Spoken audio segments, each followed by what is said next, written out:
अस्सलामुअलैकुम। उम्मीद है सब खैरियत से होंगे। जी मैं हूं आपका दोस्त मोहम्मद बिलाल।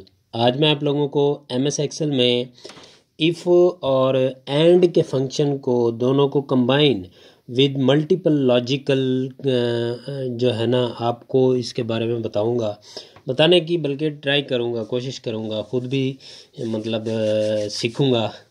तो पहले नॉर्मली अगर हम इफ़ का फंक्शन यूज़ करें तो उसके लिए हमें जस्ट वन कंडीशन की ज़रूरत होती है कि अगर ऐसा हुआ तो रिज़ल्ट में क्या आना चाहिए, हाँ या ना, यस या नो, गुड बैड, इसी तरह हमारे पास आना चाहिए। अगर हमने एक पास फेल में जा कर के देखें तो हम सिर्फ एक कंडीशन लगाएं और वो भी एक क्राइटेरिया की बेस पर, यानी कि अगर हम मल्टीपल हमारे पास जिस तरह मैंने यहाँ पर लिखे हुए हैं सब्जेक्ट्स के नेम और उनके सब्जेक्ट्स के उनके नंबर लिखे हुए हैं, ठीक है।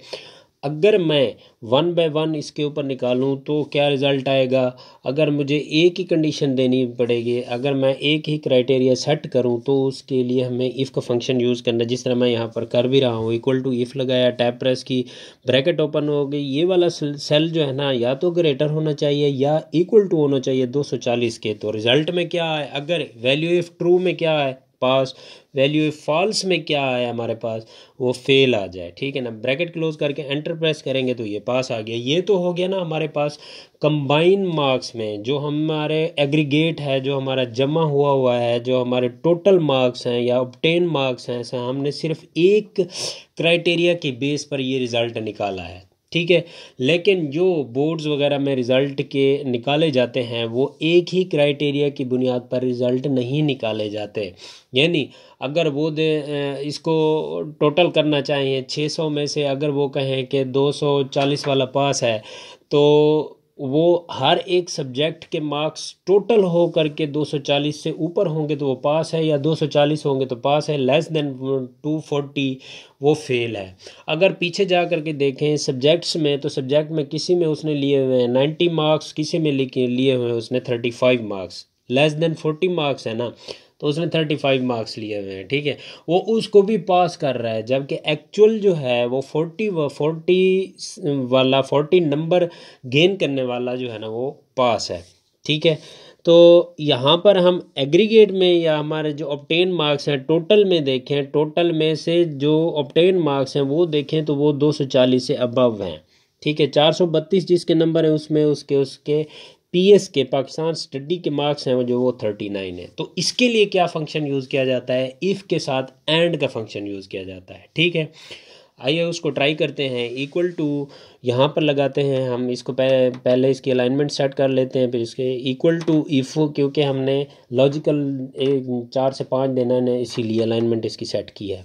इक्वल टू इफ़ ब्रैकेट फिर एंड फिर ब्रैकेट, ये वाला सेल जो है या ग्रेटर देन होना चाहिए या 40 के, फिर कॉमा लगाया, logical two, logical value number 2 पे हम वही करेंगे जो नेक्स्ट वाला सेल होगा केमिस्ट्री वाला, उसको सेल सेलेक्ट करेंगे ग्रेटर देन या इक्वल टू 40 के, फिर कॉमा लगाएंगे। इसी तरह वन बाय वन, यानी कि एंड में ही हम ये सारे लॉजिकल जो है ना वो क्राइटेरिया सेट करते जाएंगे, ठीक है ना।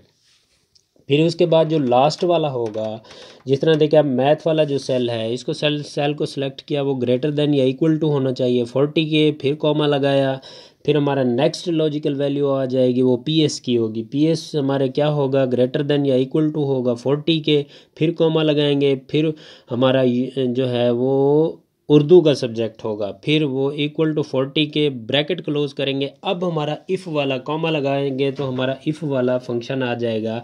वैल्यू इफ़ ट्रू, अगर इनमें से वैल्यू जो ट्रू होगी तो क्या है, पास आ जाए। अगर इन्हीं कंडीशंस में वैल्यू अगर मीट नहीं कर रही क्राइटेरिया को तो क्या है, फेल आ जाए। इक्वल टू ब्रैकेट क्लोज करके एंटर किया तो हमारे पास रिज़ल्ट आ गया। पहले यहाँ पर पास आ रहा था, अब यहाँ पर फेल आ रहा है।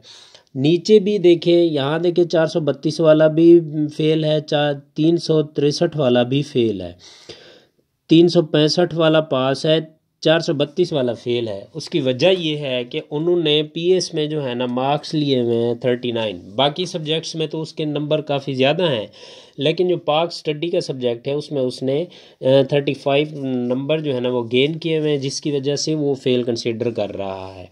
ठीक है, तो जहाँ पर हमें एक से ज़ायद दो से एक से ज़ायद 2 3 4 5 6 जितने भी हों ये हमारे क्राइटेरिया सेट करना पड़े, तो उसके लिए जो है ना हमें क्या एंड का फंक्शन यूज़ किया जाता है। ठीक है ना। मल्टीपल क्राइटेरिया के लिए भी एक और फंक्शन यूज़ किया जाता है, जहाँ पर हम वैल्यू इफ़ फॉल्स पर हम आ करके वैल्यू इफ़ फॉल्स पर हम आ करके क्या फंक्शन यूज़ करते हैं, नेस्टेड इफ़। वो नेक्स्ट वीडियो आएगी इंशाल्लाह। तो नेस्टेड इफ़ के फंक्शन में भी अगर आपके पास क्राइटेरिया एक से ज़ायद हों तो वो नेस्टेड इफ़ का फंक्शन ही यूज़ किया जाता है। तो यहाँ पर देखें, यहाँ पर मैंने आप लोगों को ये समझाने की कोशिश की है, ख़ुद भी सीखने की कोशिश की है कि जो बोर्ड वगैरह या फिर क्लास वगैरह में रिज़ल्ट बनाया जाता है तो वो ये फंक्शन यूज़ करके ही बनाया जाता है। उम्मीद करता हूँ इस वीडियो में आपको थोड़ी बहुत इफ़ एंड के फंक्शन के कंबाइन फंक्शन की समझ आई होगी थोड़ी बहुत।